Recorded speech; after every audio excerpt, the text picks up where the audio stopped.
centuries, universities have been vessels of change, yet few institutions truly succeed in shaping the future. Last Saturday, December 27th, 2025, the Ministry of Higher Education, Research, Science and Technology inaugurated Lot 2 of the Faraba campus of the University of The Gambia, marking both a historic and a very exciting moment for all Gambians, but particularly those that have worked so hard to make this happen. So with me today, I have Mr. Lamin Sise, the Director of Planning at MOHERST. Lamin is a friend from a very, very long time ago. We studied together at the University of the Gambia and did most of our classes together. Congratulations on a job well done, my friend Mr. Lamin Sise, and welcome to the Better Gambia series. Thank you, my just a colleague, but like a brother. We shared so much together during the old days of UTG, right?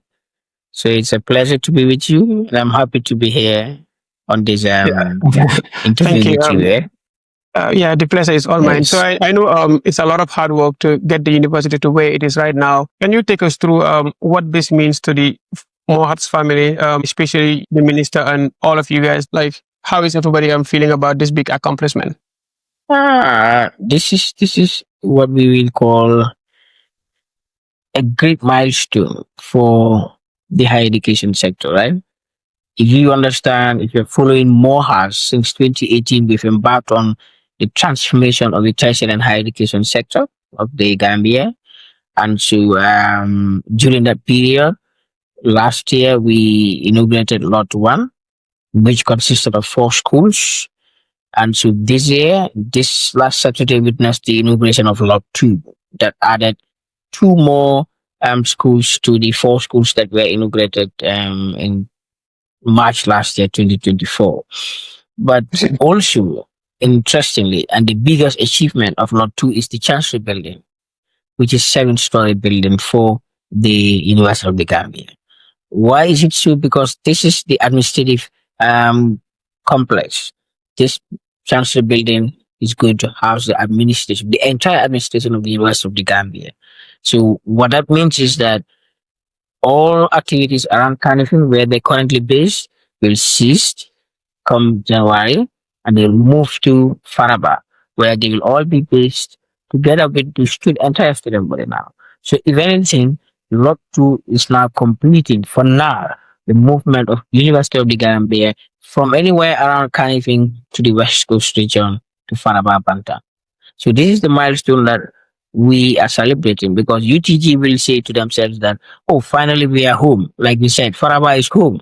And this is the moment where they all move to Faraba and get to their home, as they call it. With you being the director of planning, and I know you have like 2 master's degrees, one of them acquired from the University of Sussex in England, and another one from KDI, that's the Korea Development Institute. And with both of your degrees being on policy development, so what role did you play into making this happen? My role probably will be 2. One, as director of planning and policy and also budgeting of the ministry, but also as the focal point for the Faraba Bantan project since 2022.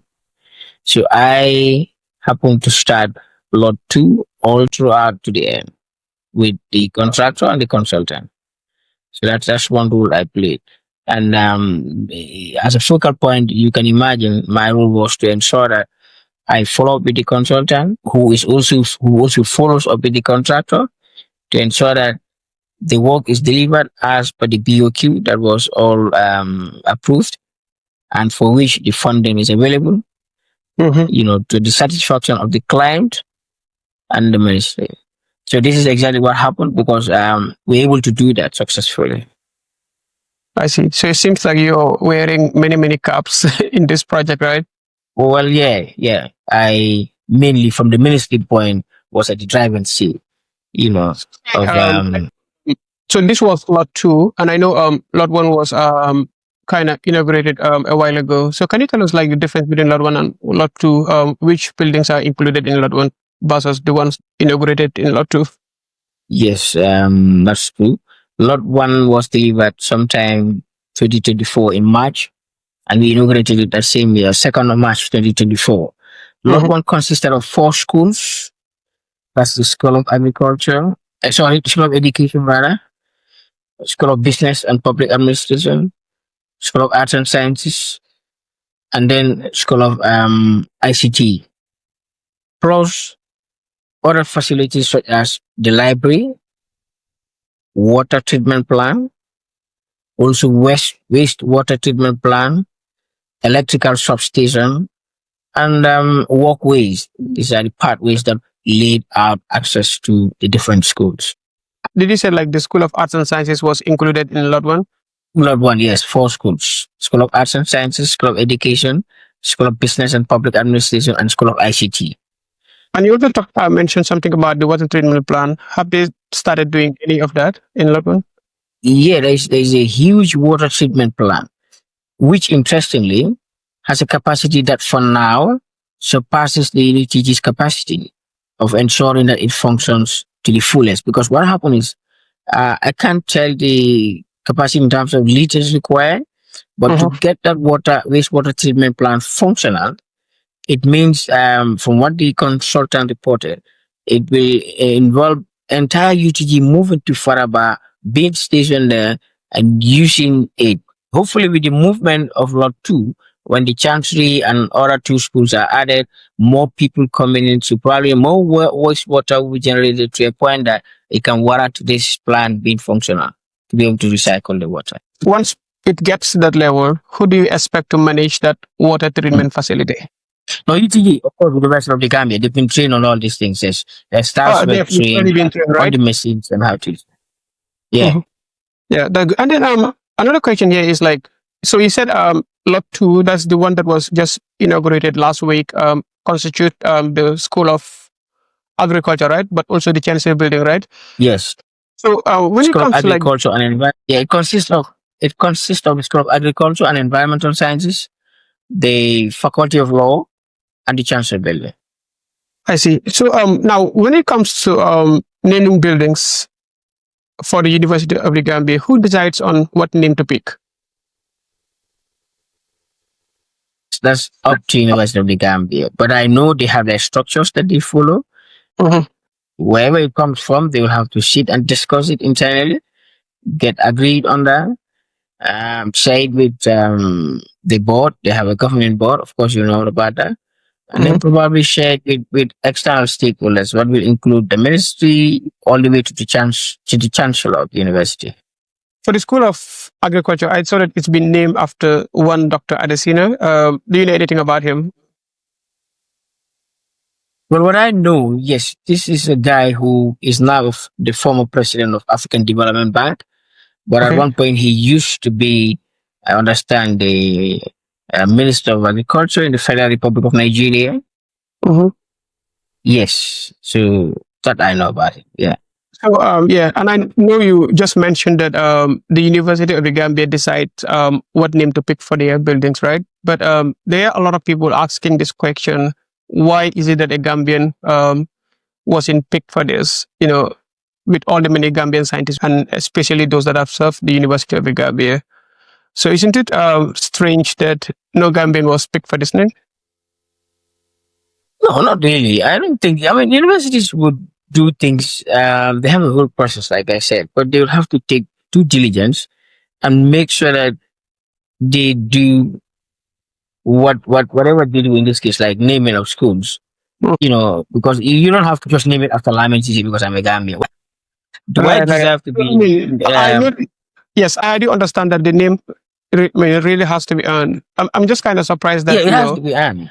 I think there might be a lot of other Gambians, who have served in the university, or people who have even served in the country. They don't even have to be in the agriculture department, but probably did a lot for the country, making them worthy for this name selection. So that's why I was just asking, and I saw a lot of people asking similar question as well. No, that could be true, but what has to be clear is that this Adesina, in his time as the president of African Development Bank, people can go to the records, have done so much for the Gambia.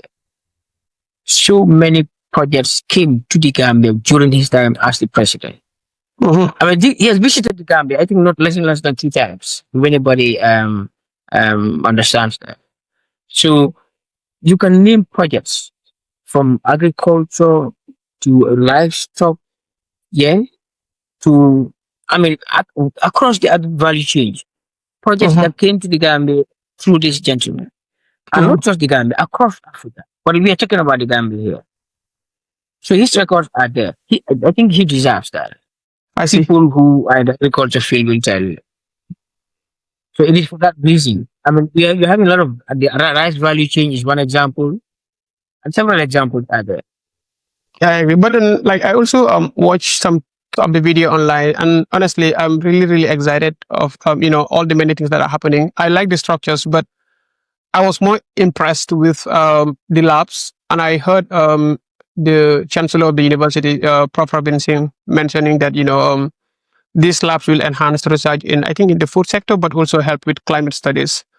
What is the difference between the instruments that they currently have in those labs versus the ones that are already at NARI? I'm kind of curious why these labs will make a difference. Oh, come on. I don't know much about Nari's lab, but what I can tell you is whatever they have at UTG, few of them stands out. Thus, Mm-hmm. is not existing at Nari. Because Mm-hmm. I'll tell you this. For example, there are new state of the art equipment coming for the water laboratory down Mm-hmm. there, for the soil laboratory, yeah, which if they had been at Nari, let's take soil for example. As far as I know, Nari themselves, my friend works there some time ago. They're still there. We're sending their soil samples to Dakar for Oh, testing. If they had had some of this equipment, they wouldn't do that. so but And these are equipment that are not available. so are you saying that, like, with these new equipments, most of the things that we used to do outside of the Gambia will now done inside the Gambia? Very well, Okay, 100%. You'll be awesome. able to do a lot of tests that you were paying money for to Mm-hmm. travel to Senegal Mm-hmm. to do testing. Senegal and sometimes in Ghana, all the way in Ghana. Do you know that? You will no longer be able to, because even in food science, they have Mm-hmm. in equipment that they will be able to do not just testing, but state of the art research. And this is where the Vice Chancellor said it's going to transform agriculture force in this country, because you can now do research that leads to informed decisions or new products that the country will benefit from. Wonderful. So if Yeah, anything, it is going to transform how we do agriculture in this country. wonderful. So and when it comes to, like, getting those lab equipments, like, what consultation goes into that?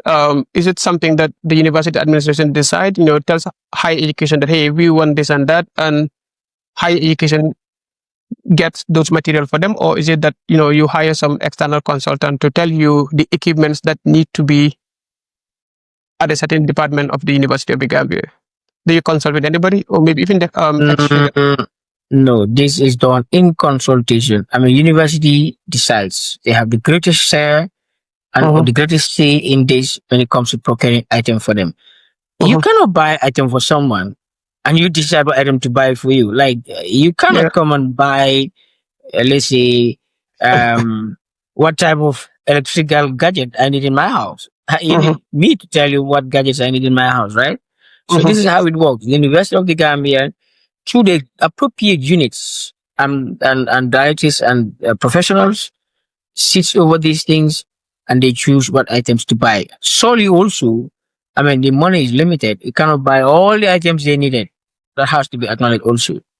But they focus on the priority ones that are more meaningful to them, that will help them in their job in terms of teaching and research, and Uh-huh. they ensure that those things are procured.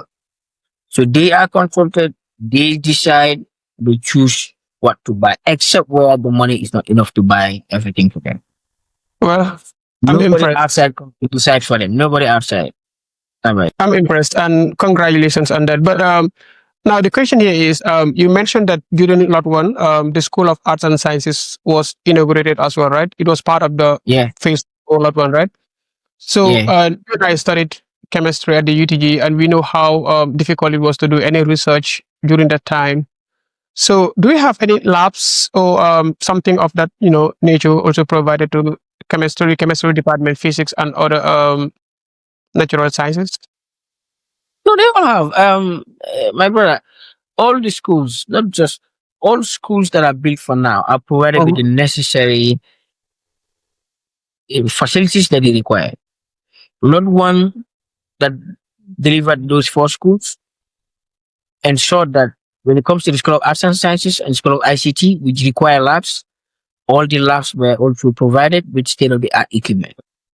Now, every time you mention state of the art, I'm thinking of scanning electron microscope, transmission electron microscope, and some of the Fluorescent other microscope and all that, they're that all scientists available. use. So, like for instance, if you talk about transmission electron microscope, I don't think we even have a lot of those in Africa. And even if you have them too, maintaining them is also another big difficulty that I, foresee happening. So, I know you don't probably have a list, but I'll be curious to know what equipments, we are talking about here, especially you calling them state of the art.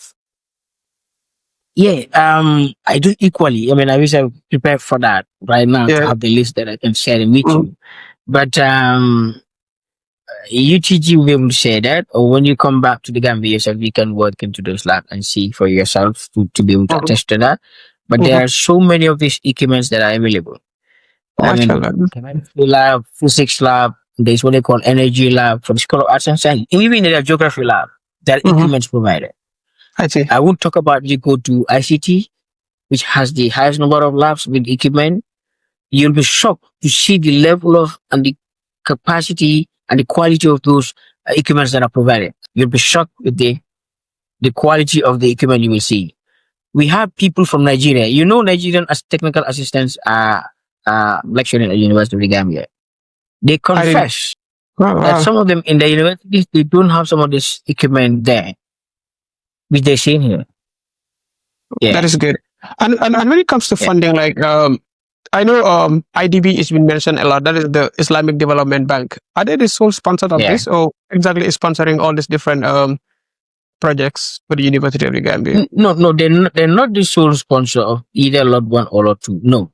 Lot 1 was sponsored by 5 Arab financiers or multilaterals.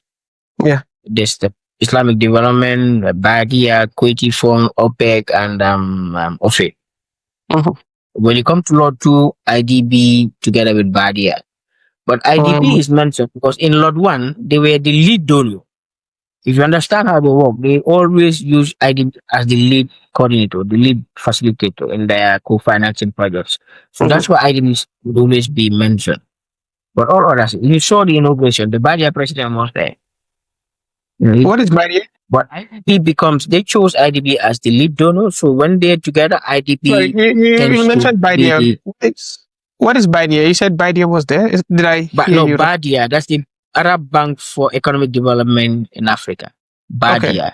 Okay, Baidia. Okay. But Arab Bank for Economic Development in Africa. They, Mhm. together with ISDB, Islamic Development Bank, funded Lot 2,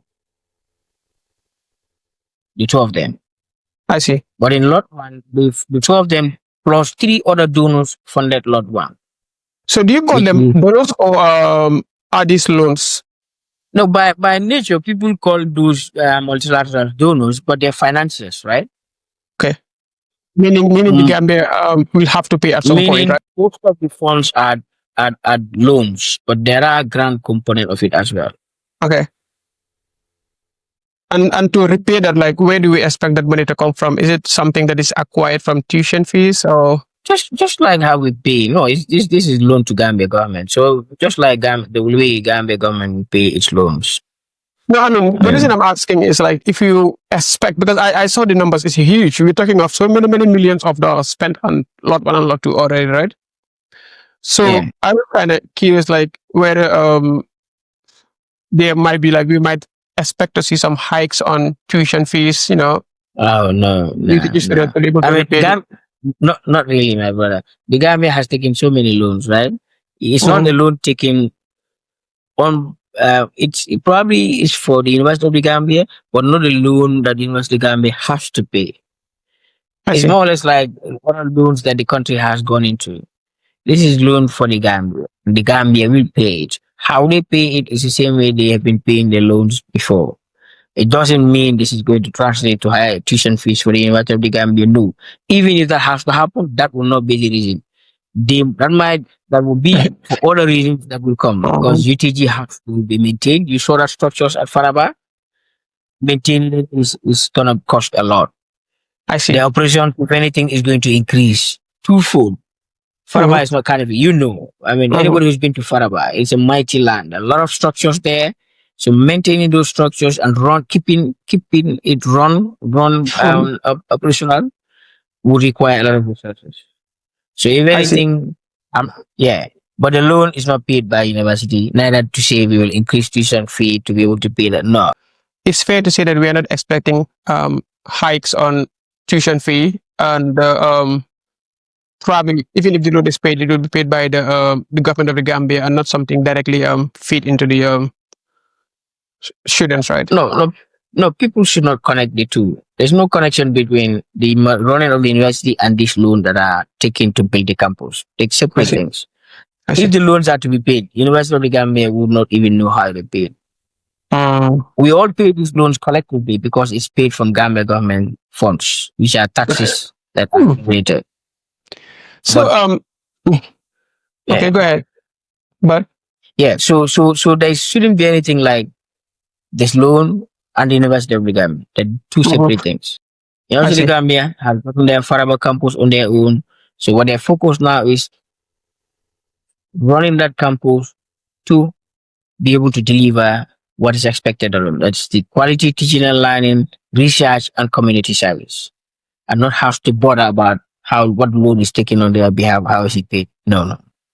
So now, thank you for clarifying that. So in 2016, when Dr. Abubakar Senghor, I think, was the Minister of Higher Education, I read somewhere that the contract for Lot 1 was given to a foreign company, like the one Indian company, to build Lot 1. Are they the same company that also built Lot 2 as well? Yeah, it's the same. If that is same company that built Lot 1. Lot 1 was built by Sapoji Palongi. Yes, that's the company. So that Indian company and also built Lot 2 as well, right? And this it was a contract they won. It's a contract they won. So Lot 1 is not Lot 2 is not a separate contract. This is a contract won by Sapoji to build University of the Gambia, fixed package. That was we broke it down to Lot 1 and 2. Okay. Because I knew in 2016, I think the contract amounted to $53 million as reported by many papers at the time. Probably you may not remember, but at least that's based on what I read on papers. That's the cost. That's the cost. That's the cost for the fixed package. That's the contract. Okay. That they won to build, and that is what they have delivered. Lot 1, which is now Lot 1 and Lot 2. So that's a good point. But people should understand that. So how about the future buildings? So it was contract for Lot 1 and Lot 2, right? Yeah, they call it fixed package. For Lot 1 and Lot 2 only? Yes. All right. So I'm kind of curious, I know they won the contract, but with all the Gambian contractors and then, this being the University of the Gambia and many, many other Gambians, out there looking for jobs and, probably being also qualified for something similar. Why wasn't this awarded to Gambian contractors? No, nobody can answer that. Maybe contractors themselves can answer that. It was competitive bidding. It's like when you and I went to University of the Gambia. We studied. How did we get to university? I think we applied. Yeah. And we were one. So higher education doesn't segregate. When they have projects, they just put it out there, and in the end, they just select whosoever offers the best deal. Certainly. I think that's how projects are executed. You do your RFQ, people bid, and whichever firm wins based on what criteria is set, they execute it. Yeah, so it's just So no isolation of any Gambian firm here and there. No, and I understand. This was a time I wasn't there. But yes, it was competitive bidding. Farms bid for it. And the most responsive, the most qualified was then selected. And it happens to be Sapoji. Awesome. So what's next for the University of the Gambia in terms of infrastructure? Lot 1 is done. Lot 2 completed. So what's next? Well, the plans are lot three was laid. There was a foundation still laid for lot three, which is the School of Medicine and Allied Health Sciences, and that's also going to be another transformative project for the university.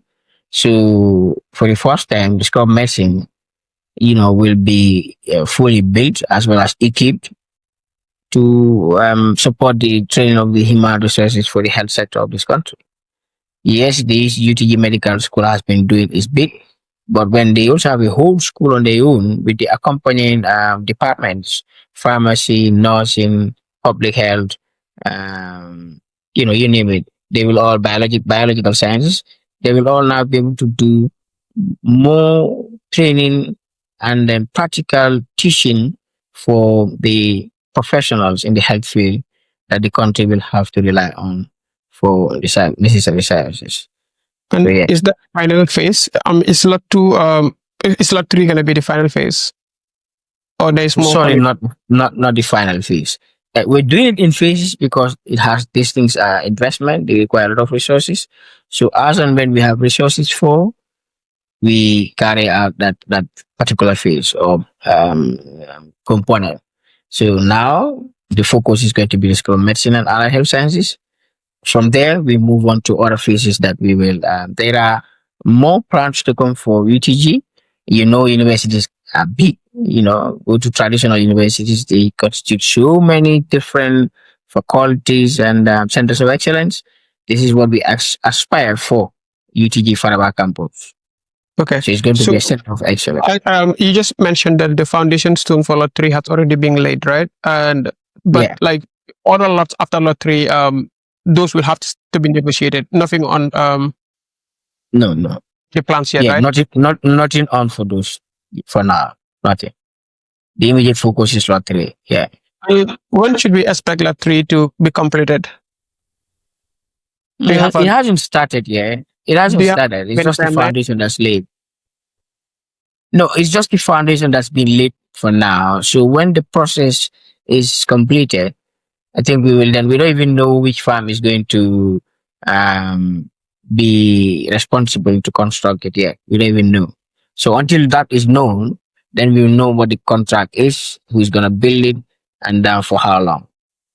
Wow. So then, like the $32 million that the IDB already approved for the School of Medicine and other medical faculties, right? Is that expected to be like the total package, or we still need to have more money to be able to complete lot three? No, no, no. That's IDB. Yeah, that's IDB's financing envelope. So just We have one piece package, right? that's not what the package is going to cost, but that is what IDB is coming up with. Mm-hmm. There is additional 4 million grant from what they call CAP, King Abdullah Foundation for Humanitarian Works, Okay. and there is a Gambia government counterpart funding as well. Yes. So the Okay. package for lot three would cost 37.5 million thereabout. Altogether, right? Yes. But IDB already committed to 32, so meaning only $2 million Yes. more, right? No, all the funds are committed. All the funds are available. Nice. Okay. So hopefully Yeah, all then, the funds are available. but then I'm kind of surprised why we don't still have a timeline on when we expect this to complete, knowing that all the money is No, in it's a place. process. It's a process. We may, we want it to be 1-2 year, but in practical, in reality, it wouldn't work like that.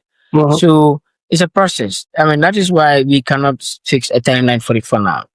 But we know we have negotiated and gotten these funds. At least Mhm. that's the first step. Yeah. Mhm. Then we have the scope, we have the design, we know what we want to build. That's also available. Now Mhm. it's the other process that are going to follow. You Mhm. get to recruit the consultant, your contractor, and then come and negotiate and agree on the timeline. At this point, nobody can agree on timeline because you haven't got anybody to build it. That's true. So easy, yeah. So because you haven't gotten that contract with anybody to build it, you in your mind you can have, okay, I want to build it 2 years. That's something in you, but that's not something binding. I mean, the government's plan is if you have to build it in nothing more than 3-4 years. It depends on some of the other things that might happen in the background as well. Perfect. It depends on the contractor that you're going to hire. And who is going to do the job? You're not going to do the job. It's the contractor that does the job. He has to tell you, I can do this in this number of years, and you agree with it. Because you're going to hold him accountable. Yes. So without that, whoever tells you whatever amount of year you want to build this is just still trying to, literally say something that's a story, So now, but going back to lot 1 and lot 2, Mr. Cisse, I know you and I will both agree that that is a tremendous amount of work being put in to get those completed. The structures are amazing. They are very, very beautiful. And it seems like providing the needed capacity for students to excel at the UTG. One problem that I have with Gambia in particular is, we don't have a problem when it comes to like building structures. We build really, really nice structures. But then you go back to those same structures again in the next 5 years, you see them very, very different. So maintenance is like a big problem that we have in that country or in our country, I would say. So what is higher education doing to ensure that these structures are, really taken care of? No, yeah, you are right. Buildings, some of these in heavy investments doesn't make sense if you're not able to maintain them. Well, they should be able to stand the test of time because they're heavy investment. They cost a lot. What we will do is to work with the University of The Gambia. They're going to own this place. They're going to run it. They're the one using the facilities. So if anything, being the ministry that is responsible, we will work with them to ensure that these facilities are adequately taken care of. They're well maintained to serve at least for the foreseeable future, which we have started with. But we are following with university on the lot 1, even though we're constructing lot 2. Oftentimes the honorable minister goes on site to see for himself the facilities, interact with students and even the lecturers there. Every year the president goes there to do convocation. You could see the ground, how well maintained that ground is, right? It's beautiful. If you saw the pictures there. So that shows that people are worshipful. And the reason I bring this up is because in 2023, I was in the Gambia and I was fortunate to meet with Prof. Gomez, the Minister of Education, Higher Education, right? And this was one of the concerns that I raised. And this was right after the completion of Lot 1, right? The reason I'm talking about it in multiple discussions is because, like, I was there when Professor Kerr built the Chancery building at the Brikama campus, right? Okay. So I went back to the same Chancery building that was built around 2009, 2010, when we were still at the, I think because we graduated 2010. So yes, I went. We graduated, yeah. Yes, exactly. So I went back to the same Chancery building that would have been built around 2008. And you wouldn't believe how nasty these structures were, like pen marks everywhere, markers on the wall. You wouldn't even believe that it's the university students that actually, go to these buildings. So that is the, reason why I keep asking this all the time, just to make sure that, we take those up. The other problem people have is some of these things may not be institutional. It's individuals. If anything, yes, regarding sustainability or maintenance of facilities and equipment, things like that, it's government attitude.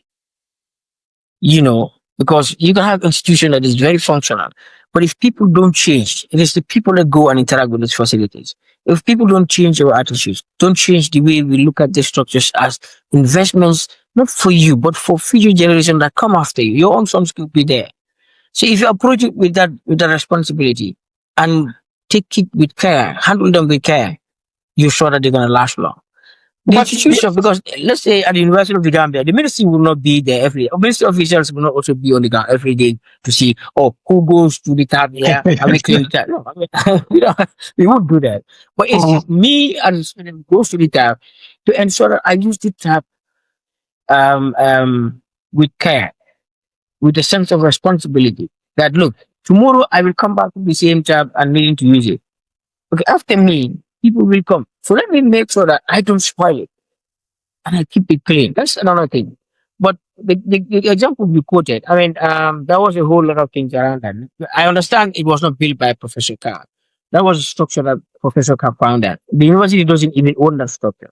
I see. So the reason why it wasn't well, the reason why there was that problem you found there was because the people who've come to use it did not own the place. I agree. When it comes to people and their, when it comes to people and them being responsible, like you and I can expect people to be responsible enough to take care of that because we know it is adults going to that, right? People seeking higher education that go to those facilities, right? So, and, Yeah. we can expect them to do the right thing. But I was hoping that probably higher education together with the university can, come up with some kind of policing mechanism just to ensure that there's a price for people that. Oh, no, no. Rest assured that's going to be in place. For Faraba, we're not going to Mhm. joke with that. But Awesome. even in as just to say this, in as much as you put some of those things on in place, it still boils down to people responsibility because you will not be there each time somebody goes to the toilet or somebody goes to the tap. You won't be there all the time. And we're all proud of that facility. Faraba, honestly, we wait for people to come and tell the story. At this point in time, everything is still at the early stage. It is later on that people will see the investment in Faraba, will value it, and would say that, no, you know what? Not just Mohas, but government was wise to do this investment here, where it's going to transform. Like you quoted the vice chancellor saying, School of Agriculture will, but not just School of Agriculture. Entire Mhm. Faraba campus, university, will be the engine for the Gambia's transformation. Make no Wow. mistake. I mean, the human capital, you and I are in this position because you know what we went through. You know, Thank you. we were proud of you with what you achieved And in I'll come to US that where in a you are. second. Because, yeah, Yeah, and I'll come to that in a second. But like, yes, higher education is doing extremely well when it comes to getting the UTG all the right structures that the university needs, right? But here I'm also wondering because like I think we haven't been doing so well when it comes to research and even technology as well. So do you have plans for research? I know you said it's right there. You said it's definitely one of those. Is it University of Science, Engineering, the and Technology? technology, Yeah. yeah, So you yeah, said it's yeah. one of them. But like, can you just give us like a brief overview of what plans the ministry has for research and technology? No, I mean, science and technology is another area, which is when we talk about higher education, these things are embedded. Yeah. You to develop the higher education sector entails you also investing in scientific research, innovation, and technology development. This is something we're doing in totality. That is why, aside from the University of the Gambia, USED came into being because up until USED came to being, there was no institution that offers higher education at that master's level or PhD level in some of these very Mhm. um, um, highly skilled areas like engineering, Right. civil engineering, mechanical engineering, electrical engineering, electronics engineering, all of these Yeah. things where at those in those days you could really do it at diploma level. So usually came to address that gap because we are also developing and the world is moving at a very fast speed. So for us to catch up, we needed an institution that will be able to train people to that level of competence. And that's the question here. Like for us to catch up, we need, technology, we need research, we Skills. need Yeah. everything together. But that Exactly. is not just having the buildings in place. Like I said, the infrastructure, Exactly. great, right? But Is one thing. Yeah. where UTG publishing or making strides in the scientific world. So that's why I was kind of thinking like, what is higher education No, doing? no, it will follow suit. It will follow Quali- suit. There is quality If you publishing. ask me, if you ask me, I will tell you that's gonna follow suit because you are coming from the university. You were there some time ago. You know, at least with that minimal infrastructure that they have on ground, people are doing research. They're publishing. It wasn't. It's not um, the level that is compared to others, Mhm. but certainly it could not have been because they haven't gotten some of those research labs, equipment Mhm. that we're mentioning here, to be able to do research and publish in some of those fields. Mhm. But now that we have that, you will believe that the lecturers, the researchers on the ground can now use those facilities, like I tell you, soil testing. Whoever is into agriculture and into the area of soil, or being an agronomy, can now be sure that, okay, I'm able to do my research on a particular field here because I have all the equipment that I can take my samples, go to this university, do the testing, and, be able to publish, get my results and publish.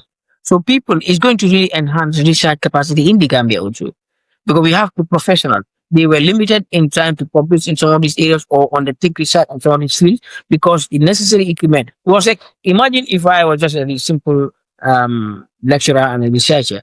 But of course, I mean, and I wanted to do research in these areas to publish. You have to have the evidence in science, in research, that they have to, what they call evidence based. You have to do your sample testing. Now, it has to involve me taking my sample from Gambia to Senegal to pay the fares, some transport the product, pay the people, the lab technicians there to run those tests for me, get my results back. It's expensive. I Right. mean, it's much more expensive. And we all know getting funding for research in the Gambia has been limited before. Up to now, it's still limited, even though the ministry has stepped in now to change that narrative, but it's limited. So, in two ways, the infrastructure is one thing, but the infrastructure is very key, critical in ensuring that researchers are able to carry out research and publish. That is now going to happen. And the ministry has gone a step further to have this research and innovation fund that we have operationalized, which is going So, to but make funds very good. yeah, but are we inviting like research professionals from all over the world to lead that front, or do we still want to bank on the existing UTG lecturers? Knowing that now they've been provided the right infrastructure, so they should be able to excel in research, even without anybody coming from. So I think in academia, you don't restrict researchers. In as much as even you want to apply the laws, it's difficult too. Because you know what? The job of research entails people to collaborate, to come up with groundbreaking research. And also research, it's you generate knowledge, but you share knowledge. So for research to also be more meaningful and impactful, researchers are bound to collaborate and work together. There's inter-country research programs, and researchers from one country to the other will work together to do research in areas and publish. There's multidisciplinary researchers in one field collaborating with others to do research and publish.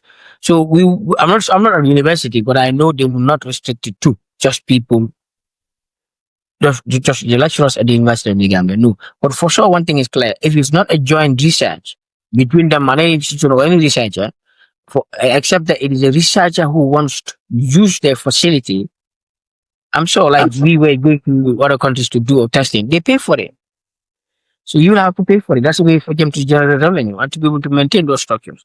But if this is any area or any researcher that they have a link with, I mean, the terms and conditions will be well stated, and probably that will entail them having access to those facilities to use them because the research is a joint one. That's wonderful. So now let's do a little bit of reminiscing on our days at the UTG. We were there when things just started for the Gambia. I think when we started, the UTG was only 6 or 7 years old, right? But we remember how we struggled for structures, how we struggled for classes, how we struggled for good lecturers, how we struggled for books. We basically struggled for everything, right? Now, Indeed. Yeah. those were the days that many people even, question our decision to attend the University of The Gambia. And some will even say that, there was basically no future for us students. And some of us doing the science subjects. Exactly. Yeah. I'll go back and teach them math. Yeah. That's true.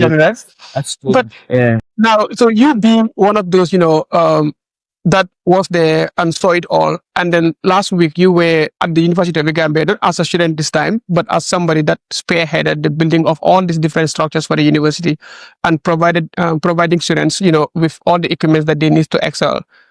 What does that, what feeling does that leave you with? So I was it's a feeling of like being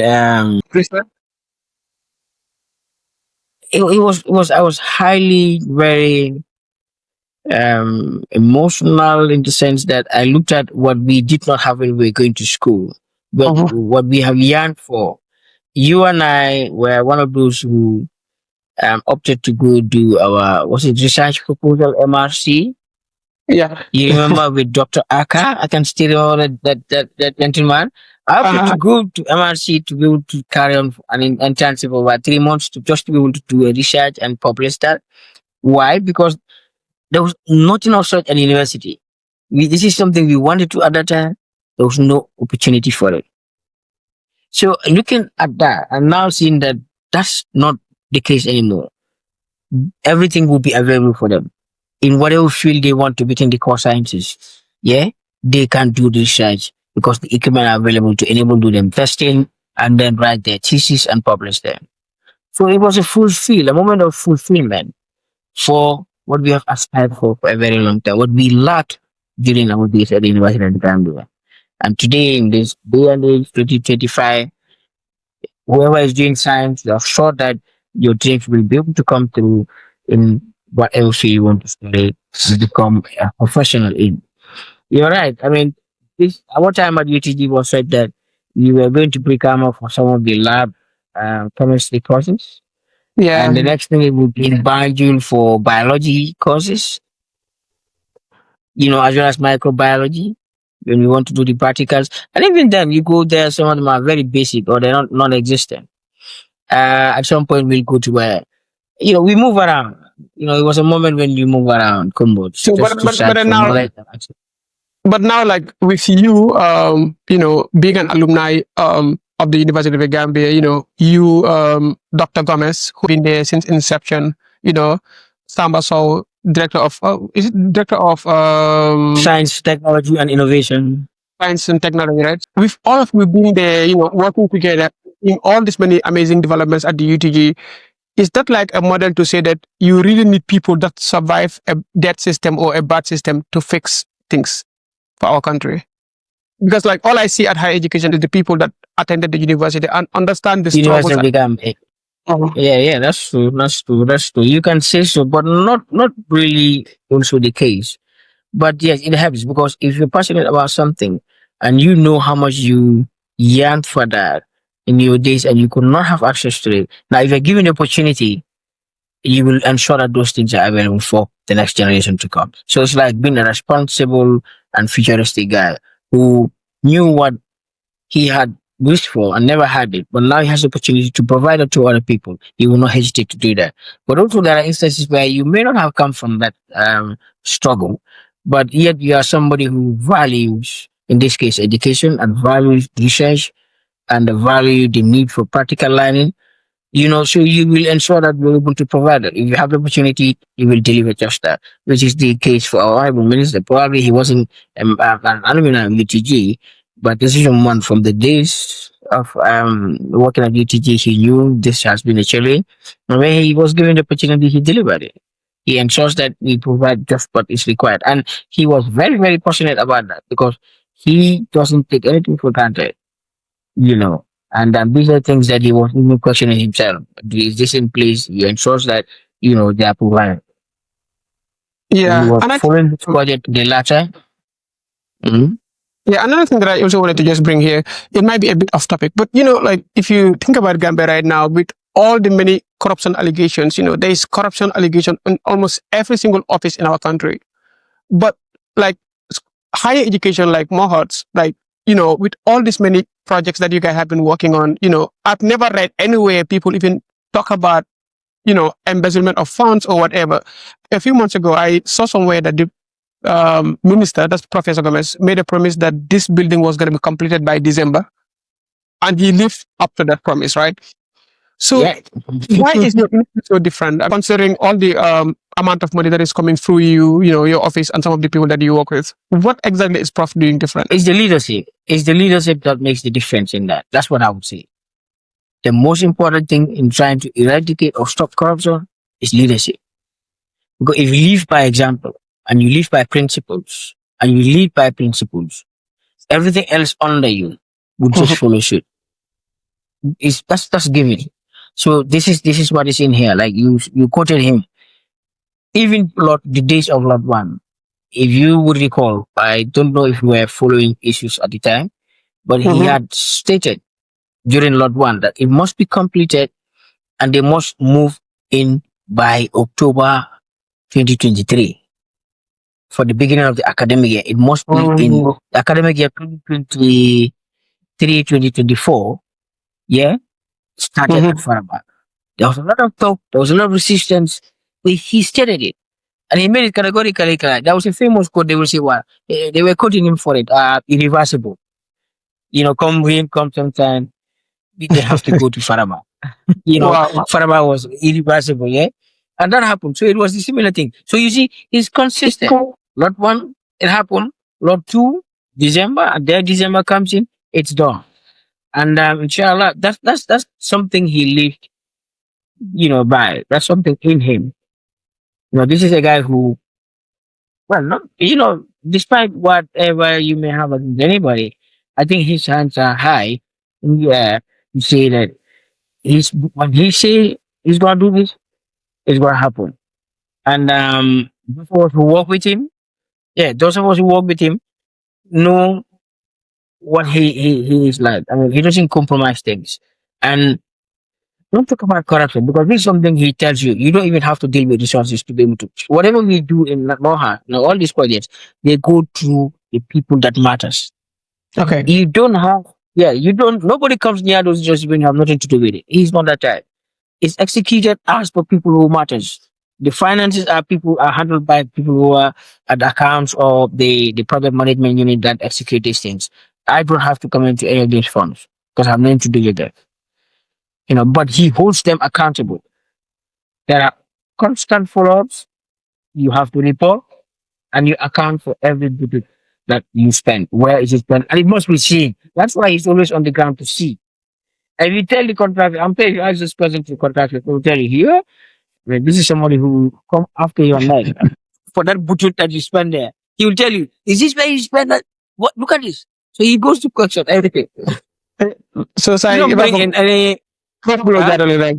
Prof blow jarale right? Well, people can say that. I'm blue but you know what? How come there's someone to No, no, people can say that, but no, he's a very nice person. I mean, other people can attest to that. Other people, and I think UTG students attest to that. How helpful he was at university.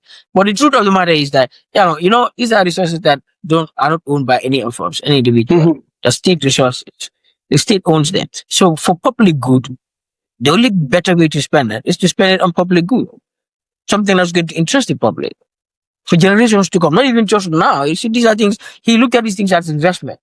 He will tell you, Yeah. not just investments for the immediate, time, our time, but for future generations. And that's why whatever you see in Faraba, my brother, is there for years to come.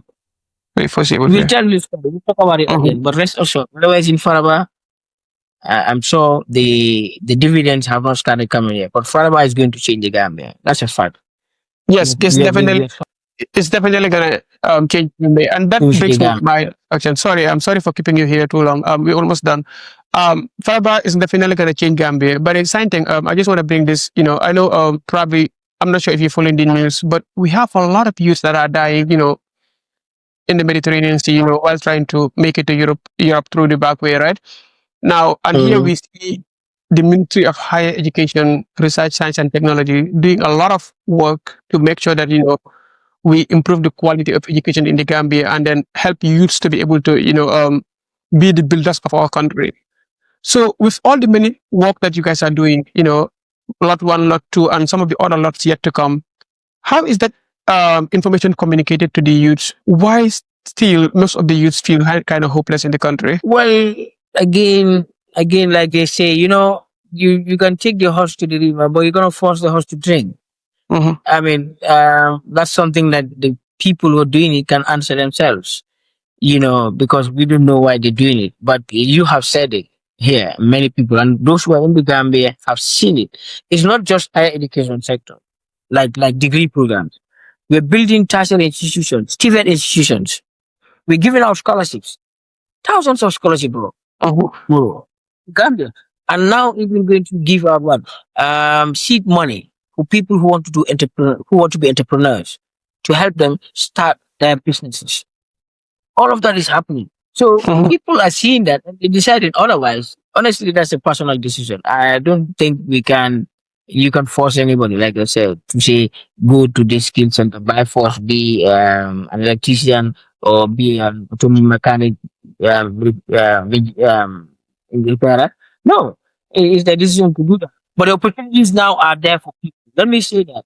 The opportunities are there for people because we're also building a fisheries center of excellence in fisheries and aquaculture, which is going to come very soon. All this is because the focus is on ensuring that people, the human capital of this country is well built to the point that it is able to take care of the needs and solve the challenges of our society. The fisheries sector we know is booming. It's a very big industry. This is why the ministry decided to go into that. Well, we have realized that most fishermen and the practitioners in that field are not Gambians. But notwithstanding, we knew that Gambians wanted to come in. But what? The opportunity wasn't there for some to go because you can't just go to the CS, I want to be a fisherman or I want to be, no. You have to also do some artisanal training and then, informal training those days to be able to acquire the skills. Now we're formalizing that by building that center of excellence for people to go and be able to learn those skills and become practitioners. So So you mean so in you the mean Gambia, the developments that have been done by Mohas is not hidden because Mohas communicates very, very well. We have our social media download that is out there. Our programs are always well publicized. So most people are aware that these thing opportunities are there. You go to Canada, we started so just like one of the you recent know ones. I know I know there's a lot of work in the formal sector, right? University of the Gambia, because all of these are for people not out of school, right? So like somebody that haven't been to school probably they wouldn't even know how this benefits them, how this entire package benefits them, right? So like when it comes to the informal sector too, like you talked about these skills building and other stuff. So even if the military is doing that, how is it communicated to the youth? Like because if you talk about social media, not every Gambian is on social media, for the informal sector, how do we ensure that the information gets to them that look, this is what the government has for you, or this is what the government is doing for you, just as a way of curbing that risky journey to Europe by the back way. No, but that's why I'm saying it is cool. We have communicated a lot, not just on those Facebooks and all things. Of course, even the informal people now are with Facebook. My mom has a phone and they go through WhatsApp. So people are trying it. I mean, the Gambia, every Gambian is not consumed on their mobile phone. All they do is TikTok, Facebook, and all that. Mm-hmm. So yeah, and you know what? We have gone through radios and televisions. We have had series of documentaries, particularly on skills development. You go online, they're available. There was series of customized documentaries that go out there to show people that skills development is the tool to to eradicating poverty and self fulfillment. You have to learn skills. Skills is what will take you there. We've had a couple of documentaries on that, honestly, and they were aired many a times. They're still available online, and the ministry has copies of those things. And then also we go out in our the informal structure. This is all for the informal. We have published at times and again, that even if you are an informal guy, very big to school, but you're practicing as an artisan, yeah, or a craft person, master craft Mm-hmm. person, you can formalize that. You go to NACA, there is what they call recognition of prior learning, RPL. Mm-hmm. And some are tapping into that opportunity. Go to Mm-hmm. NACA that I want to get recognized. I want to get certificated because I am a very good electrician, but I haven't gone to school. I learned this through masterclass, Mm-hmm. through apprenticeship. They subject you to basic tests. Most importantly, out of that is numeracy and literacy, so that you're able to communicate formally. When you Mm-hmm. pass those things, certificate you can present that certificate to any formal employer and you're Wow. employed. Wow. These are That's opportunities, wonderful. bro, happening here. It doesn't happen in other countries. Well, they're happening in this country. For real. So the opportunity is out there, honestly. It is when you really don't want to, you will not get to know about it. Because if you don't want to know and you're not interested, definitely then you will not know. But these are opportunities that are happening now. And you go to some of the skill centers, you know what's happening? They can Mm-hmm. catch you young. Of course, some people drop out at grade 6 or grade 9. Yeah. The skill centers have that opportunity where they take you on board and give you some basic training, and then you go through the ladder. It's not just for grade 12 that we take or grade 9 levels. No, even if you drop from grade 6, you come to apply for training. The different levels are there. You start at the what they call foundation level. And then, you do 1 or 2 year, 1 year foundation course, then you move on to the next level. And I think like taking you and I as examples, like you and I went through the same University of the Gambia, maybe in Tetamata, Itemantama, and then there are a lot of people like us too, others in the Gambia. But everybody is doing so well for themselves, right? So I'm just not understanding why Gambians, are not taking advantage of all the many opportunities being provided in the country. Now that's the thing. That's the thing. People still you will wonder, like you wonder why are we not making the best use of this? But I mean, it comes down to what they want to do because you would say the opportunities were in there many years ago. Now they're available. and then free scholarships for those people. This year, Elon Musk has given over 1,000 scholarships to the TVET sector through the SIE fund. Yeah, we've gone round, and interestingly, my brother, at some point they have to go after some people and give it to them because the enrollment weren't coming. Because this was obviously in selected fields that matters for the country's development that were selected to be part of this scholarship program. So schools were identified. They were giving these scholarships to enroll students free of charge to undergo their various training, Wow. just so they get the skills. Yeah, that happened here. Now, tell me, if you're aware of all that, and these things were widely publicized all over, so maybe still some are not aware, but we are not also relenting. Yes, they could say I'm not still, maybe one or two, but we're carrying out the sensitization. It's happening. Okay. And they themselves are also communicating among themselves as to beneficiary students who benefit will tell you, oh, Moaz is doing this. So that is happening, Wow. But it doesn't all happen in one day. It's a process. I mean, it takes time. At least like you said, when we started at UTG, just like we discussed, a lot of things were not in place. Today, those things are a thing of the past. For the TVET sector, also many opportunities. Some will say opportunities were in there. Today, there are so many opportunities, both in terms of access, in terms of the programs that they do, in terms of funding that they require. So maybe it's not enough. We're doing what we can. Money is also scarce. It's not something that is there all the time. But anytime that we lay hands on any opportunity, we make sure we put it to the good. That is very important. Thank you And so no one much. more hands. Thank, Yeah. yeah, thank you so much. Thank you so much. It's been a very, very great discussion. Do you have any final notes before I let you go? No, no. What I will say finally is that nation building is not something easy because it's not that you will just take plug and play. If it's left to just the honorable minister, everybody will have access to higher education. Everybody will get scholarships because that is what he's here to deliver. Mhm. But it doesn't just happen that way. It doesn't happen that because the resources are limited, like I said. So it's a collective process. We do our part and expect other people will also do their part. For more as what we do with the little resources we are getting from government and from the donors is to put it to good use. I think that matters. Put it to good use. So we're building these structures, all the structures you see, all these TV centers across the country. We just talked about UTG, but there are structures all over this country. You said you go to Washu, there's a sales center, there's Pachar, no, Situyero Water, skill center, Demban, Julangel, all the way in Basse is a skill center that's refurbished with new dormitories for students to go and stay to have access. So we're doing what we can. Now what we tell is that for the students also, they should do their bit.